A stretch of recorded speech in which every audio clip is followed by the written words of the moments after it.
Olá pessoal, Rafael Mendes da Gazeta do Povo, coluna Gas Conecta Trader de Vendas, e hoje a nossa pauta da nossa entrevista é como se inspirar nas principais empresas do Vale do Silício para a retenção de talentos. E a nossa entrevistada de hoje é Renata Spaliti, né? Corrigindo aqui, eu tentei não errar o nome dela, mas Spaliti, né?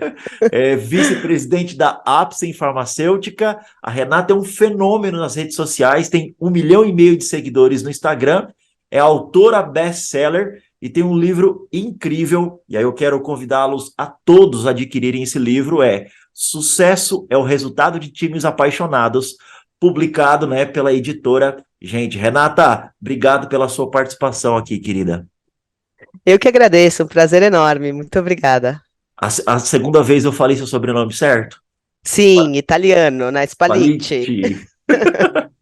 Ô, Renata, vamos então começar a escutar um pouquinho sobre a sua história, né? Eu queria entender quem é a Renata para que a audiência possa te conhecer mais e saber quais são as suas grandes conquistas, os seus grandes feitos aí, por favor. Maravilha. Eu estou como vice-presidente executiva da Apsen, é uma empresa familiar, vai fazer 54 anos já já, agora no dia 3 de junho.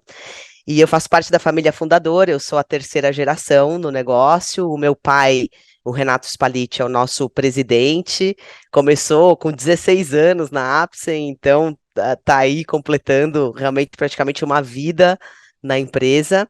E como eu comecei muito cedo, eu fiz um processo de trainee em toda a empresa. Foi um momento muito rico que eu pude passar em todos os departamentos da empresa. Isso me trouxe uma visão muito bacana, não só de negócios, mas também da diferença de comunicação, do que chega de informação na base, do que as pessoas mais estratégicas da empresa estão pensando. Então, isso me ajudou muito ao longo da minha carreira a poder trazer mais fluidez para essa comunicação, e isso foi algo que eu trouxe assim muito como uma missão. Assim como eu trouxe como uma missão muito forte trazer toda a questão do tema das mulheres, da inclusão, da representatividade, de ajudar as mulheres a chegarem em cargos mais altos ao longo da minha carreira. Porque há 20 anos atrás, quando eu entrei no mercado, a realidade da indústria farmacêutica era muito diferente do que é hoje, inclusive é motivo para a gente celebrar muito, porque tem luta de muitas mulheres aqui. E aí, feito todo este processo de passar pelas áreas e tudo, num segundo momento eu fui para o departamento financeiro. Acho que foi o momento mais, assim, desafiador, porque eu era muito jovem e a gente começou a entrar numa crise financeira. E isso não estava muito claro, porque os números não estavam sendo apresentados de uma forma completa.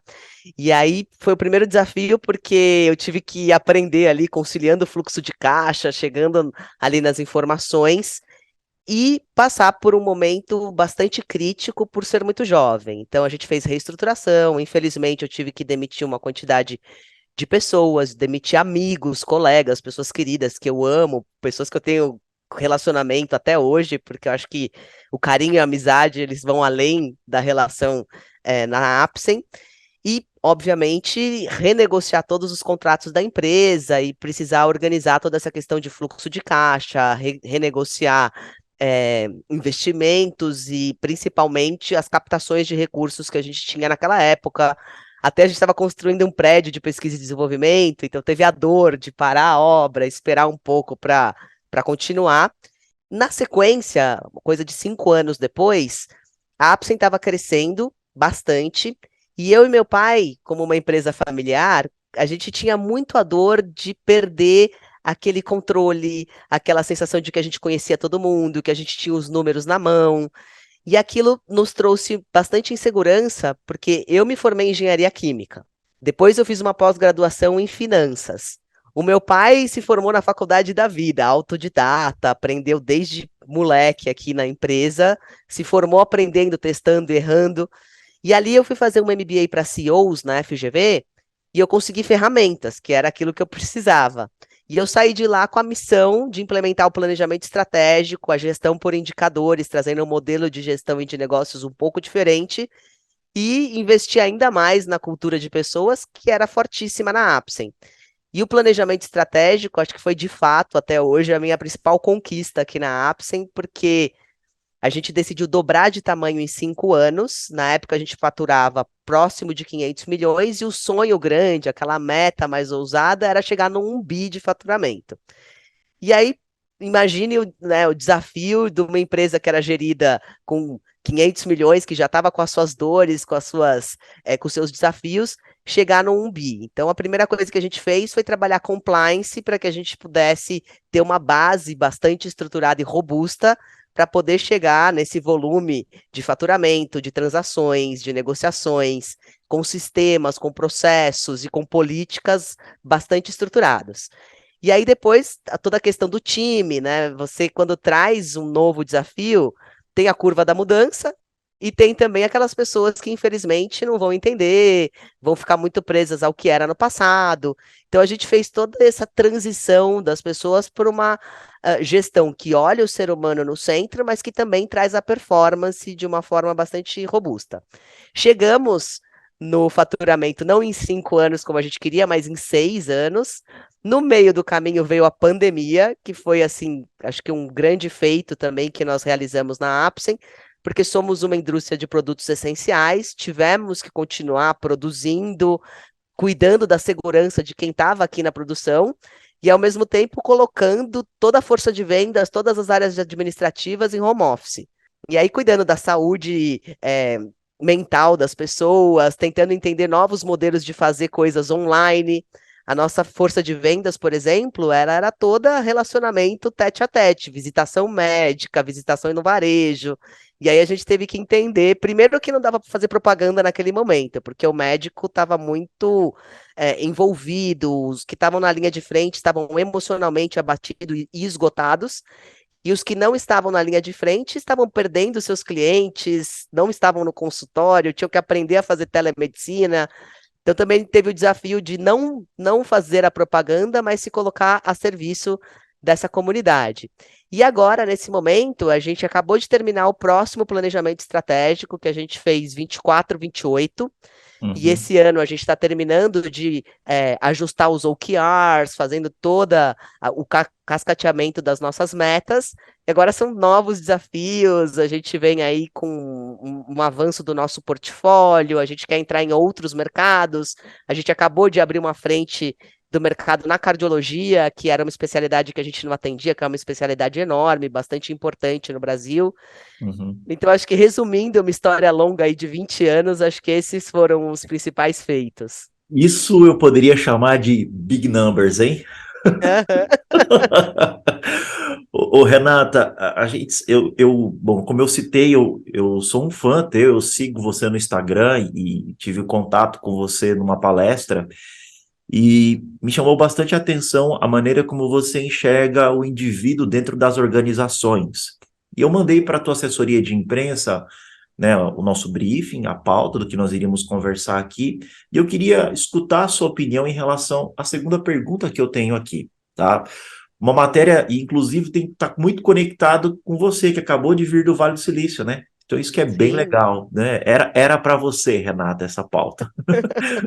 Uma matéria do site Business Insider com o título Os técnicos do Vale do Silício ganham comida de graça e escritórios deslumbrantes, mas não são muito leais, não são leais. Veja quanto tempo o funcionário médio fica nas maiores empresas de tecnologia. Acho que você viu a matéria, que Eu vi, assustador que sim. é. Aham. É louco isso. Né? É, Se eu não me engano, o Uber ali, 1 ano e 8 meses, está em último lugar, né? Então as pessoas estudam é. em Harvard, no MIT e ficam um tempo médio 1 ano e 8 meses no Uber.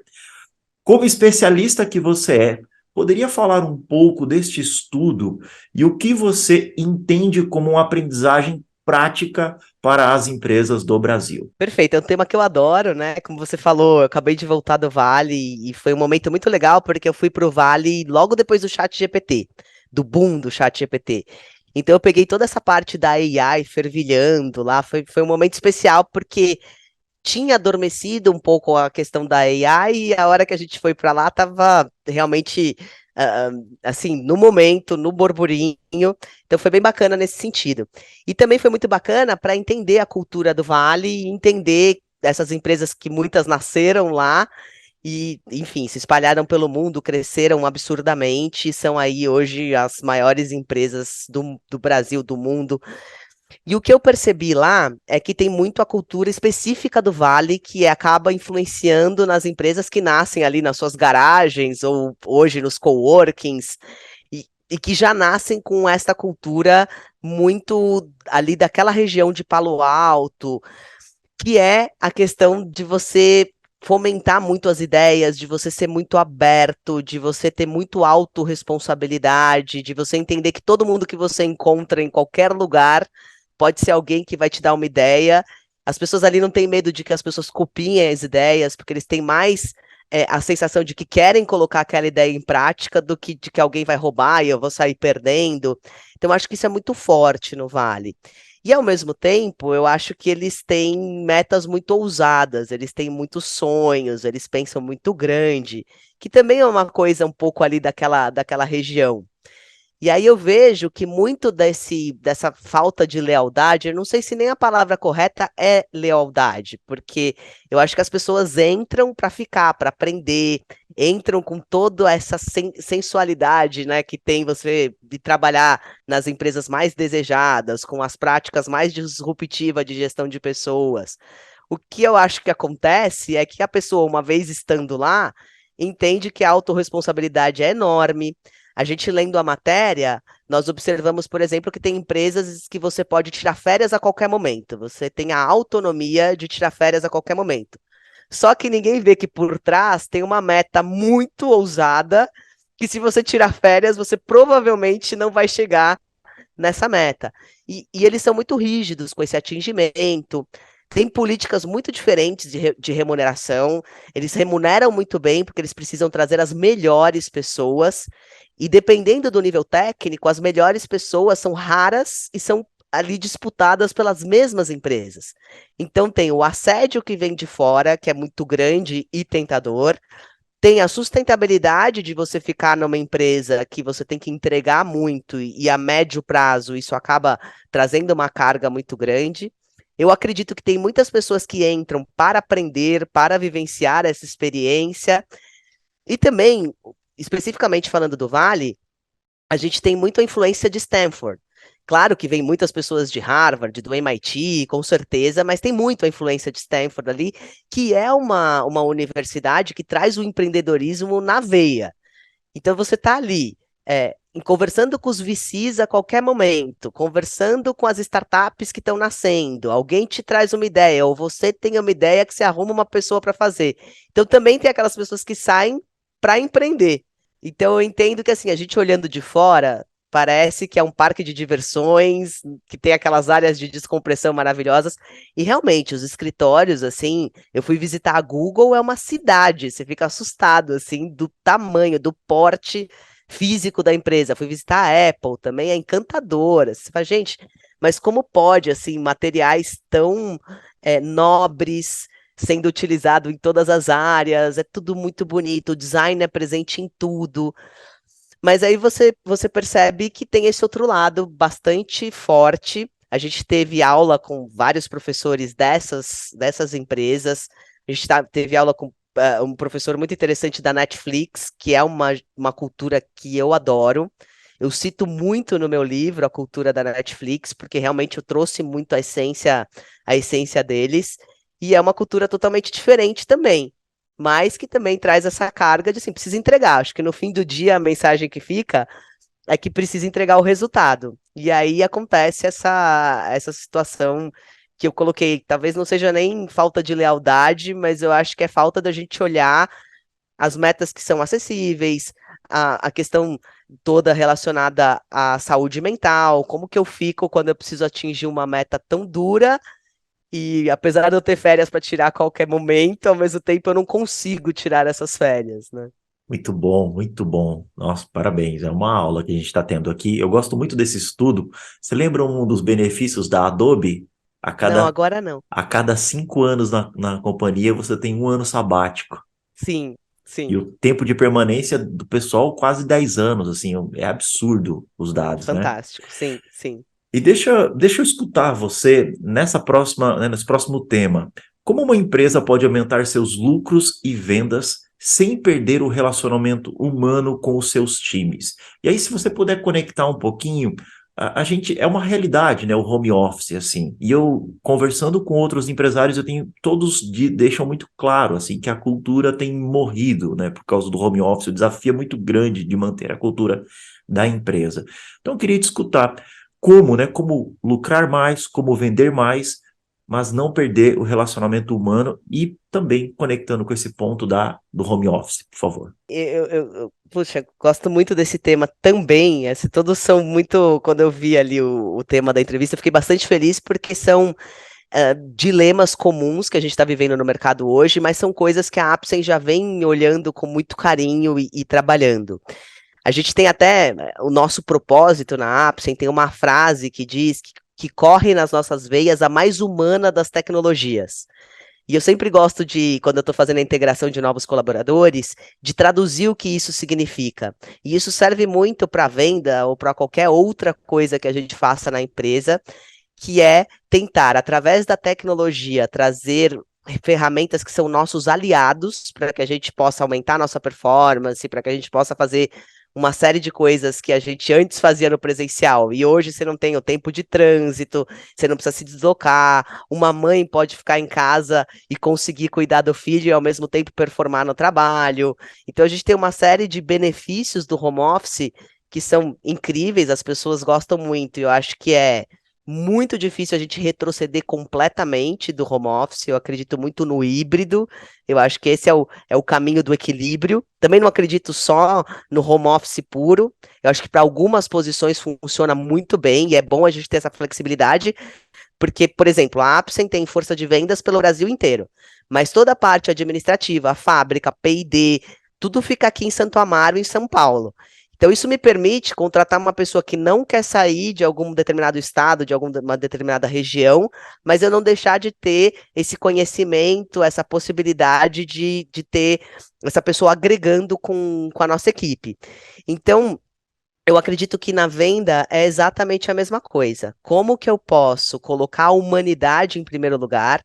E esse exemplo que eu trouxe da pandemia foi uma coisa que marcou muito os nossos principais clientes, que são os médicos. A gente não vende direto para o nosso cliente final, que é o consumidor, que é o paciente que vai utilizar o nosso tratamento. A gente leva o conceito científico no médico e esse médico vai prescrever para os pacientes. Então, a gente considera o médico o nosso principal cliente, mas o paciente no centro.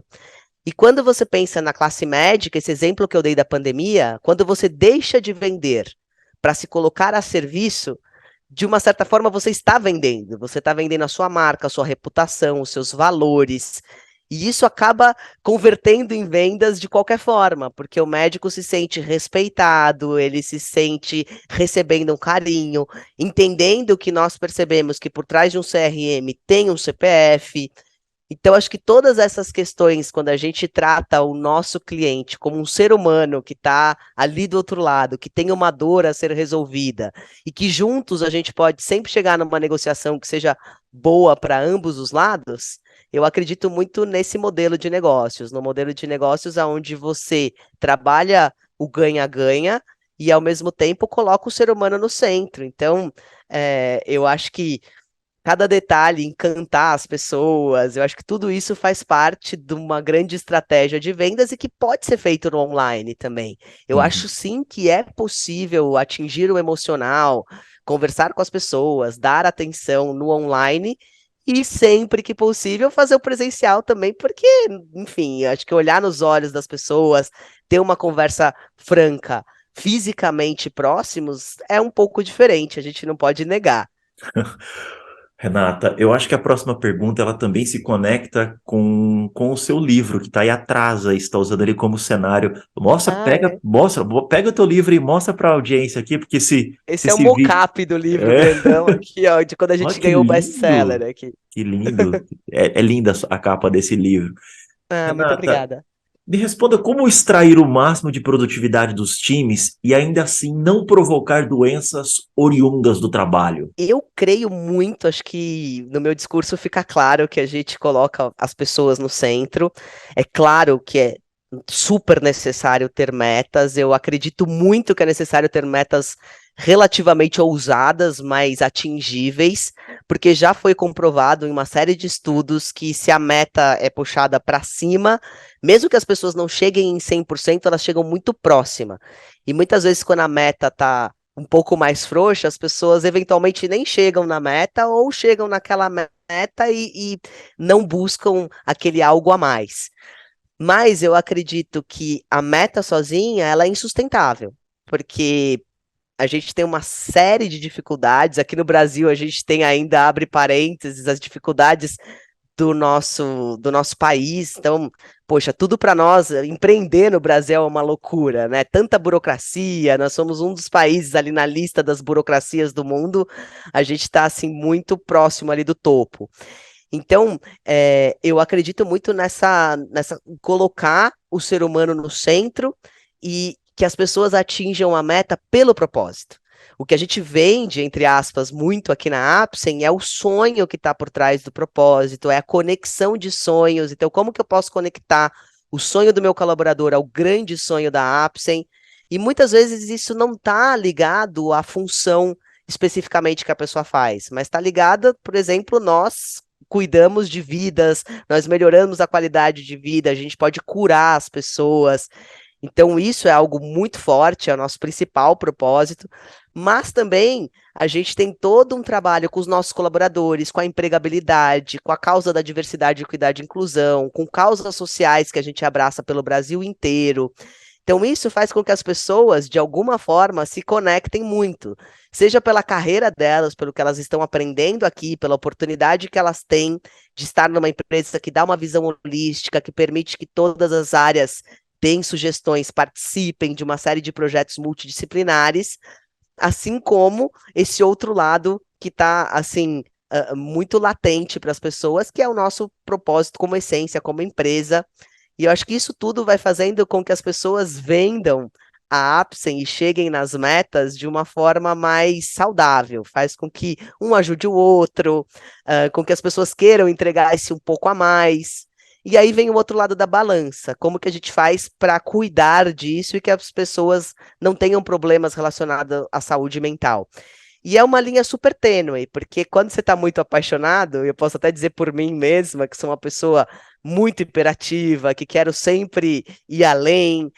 Acho que essa linha tênue é de você não exceder e saber dizer para as pessoas: olha, chegou a hora de descansar, chegou a hora de tirar férias, chegou a hora de ter abertura para as pessoas se colocarem, ter ferramentas que a gente, enquanto empresa, possa também ajudá-las e monitorar. Hoje eu tenho um canal de denúncia 100% independente, tem todo um trabalho do RH também de muita proximidade. Tudo isso além, obviamente, de treinar muito, capacitar muitos líderes para que eles tenham esse acolhimento com as pessoas neste momento mais do que nunca, porque a gente imaginava que a pandemia ia ser o auge dos problemas de saúde mental e as pessoas estão apresentando muito mais sintomas agora, até do que durante a pandemia. E a gente sabe que isso só vai crescer com o mundo hiperconectado que a gente vive, com esse distanciamento social, com uma série de coisas que vem se colocando à prova neste momento. Toda a insegurança que as pessoas vivem, poxa, o mundo em guerra, uma série de situações que as pessoas vão ficando cada vez mais preocupadas, e isso faz com que o externo também influencie muito no interno. E a gente tem que entender que a gente está lidando com seres humanos o tempo todo. E Uhum. que eu falo muito aqui na Ápice que ninguém larga a mão de ninguém, porque tem dia que eu não estou bem. E aí eu dependo da minha equipe para eles segurarem a onda, me ajudarem a sair desse momento, assim como tem dia que eles não estão bem, e aí eu tô firme, forte, tô legal, e falo, vai lá que eu seguro aqui. E eu acredito muito que é isso, assim, ninguém faz nada sozinho. Acho que as metas são de todos, eu acho que são importantes, são os nossos direcionadores, é aquilo que faz com a gente entender, estamos remando nesta direção e por este motivo, mas o que eu acredito que faz realmente as pessoas se engajarem, as pessoas irem além, é essa questão da paixão, é essa questão da conexão, Isso que eu acho que é a coisa mais importante, assim, essa humanização em tudo que a gente faz. A gente está finalizando a nossa entrevista, temos alguns minutos aqui ainda para finalizar. De maneira breve, na sua opinião, qual a melhor forma de contratar pessoas? E deixa o seu recado no final, orienta as pessoas para te encontrar nas redes sociais, como acessar o seu livro também. Deixa eu te escutar. Perfeito. Contratar pessoas, eu acho que o maior desafio que a gente tem é muito difícil conhecer as pessoas em um tempo pequeno, mas eu acho que aquela máxima que diz demore para contratar e demita rápido é muito assim um lema aqui para gente. A gente tem dificuldade disso, porque às vezes abriu uma vaga ou alguém saiu da empresa, a gente quer para ontem, porque senão parece que o mundo vai acabar. Então, eu acho sim que precisa ter um namoro longo, eu acho que precisa ter de ambos os lados uma transparência, um alinhamento de expectativas muito grande.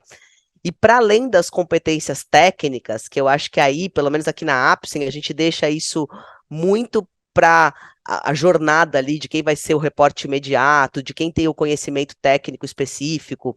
A minha vice-presidência mesmo, eu tenho desde a área de tecnologia até governança, área de planejamento estratégico e financeiro. Então, óbvio que eu não conheço profundamente de tudo. Eu conheço bastante, mas tenho essa visão mais holística. Então, quem está ali na ponta, que sabe de fato quais são as competências técnicas, é quem tem que validar junto com o RH. E depois, o que a gente faz muito é olhar a parte comportamental, as soft skills, porque eu acho que isso que faz a diferença. E a gente poder explorar isso com o candidato, com a pessoa que está querendo fazer parte da empresa, nessa transparência de dizer o que espera e de realmente estar disposto a conhecer. Mas eu também acho que tem o intangível, assim, eu sou uma pessoa bastante sensitiva e eu gosto de sentir essa coisa da energia, do que não é colocado em palavras, do que você percebe da pessoa. É difícil porque as pessoas falam muito no brilho nos olhos, né? Como medir brilho nos olhos? É muito difícil. Mas eu acho que também tem uma parcela de feeling aí que faz com que você feche todo esse conjunto de coisas. E aí, como recado final, eu gosto muito de falar a minha frase, que é uma frase que eu falo há anos, que é busque seu propósito, deixe seu legado. E eu acredito que todas as pessoas têm um propósito grandioso, têm uma vontade no coração e um talento para colocar em prática, e que é um chamado esse, que seja lá o que cada um acredita, eu acredito em Deus, eu acredito que é um chamado de Deus para que a gente exerça algo que deixe um legado. Então, quando a gente fala aqui de vendas, de carreira, de uma série de situações corporativas, a minha crença pessoal é que a iniciativa privada tem a capacidade de transformar o nosso país. E é isso que eu tenho tentado fazer aqui enquanto Apsen e como as outras coisas que eu faço, mentoria, palestra, plantar essa semente para que a gente possa exponenciar tudo que a gente faz de bom e devolve para a sociedade. Como que a gente encontra você nas redes sociais? Eu tô como Reis Palite no Instagram e Renato Spaliti nas outras redes. Eu produzo conteúdo em todas as redes, bastante, no LinkedIn também. Eu sou muito adepta ali, porque é uma rede mais voltada a essa questão corporativa, empregabilidade, muitos temas que eu gosto bastante. E eu também tenho um site, que é www.renatospaliti.com.br. Aí eu tenho mais de 1.000 artigos publicados, ali eu permeio por diversos assuntos. Você é essencial para o Brasil. Muito obrigado por existir, muito obrigado Amém. por contribuir conosco aqui. Obrigada pelo E espaço. que mais mulheres se inspirem na sua história. E o nosso povo é um povo muito machucado, né? E assim, a Muito. gente, a gente vê quando alguém é real, quando alguém é de verdade. Muito obrigado por contribuir com o nosso país, né? E com a Eu que transformação na vida agradeço, que a das gente pessoas. possa fazer parte dessa transformação. É muito difícil meu papel aqui de só perguntar e não opinar, mas é muito bom aprender com vocês, assim. Obrigado, Renata, obrigado à sua Eu que produção e o agradeço. pessoal que estava junto para proporcionar essa nossa entrevista aqui. Deus abençoe você, os seus negócios. Amém. Continuo sendo seu Gratidão. fã. E é isso, pessoal. Obrigado por todos aqui assistirem essa entrevista da Renata. Obrigado. Valeu.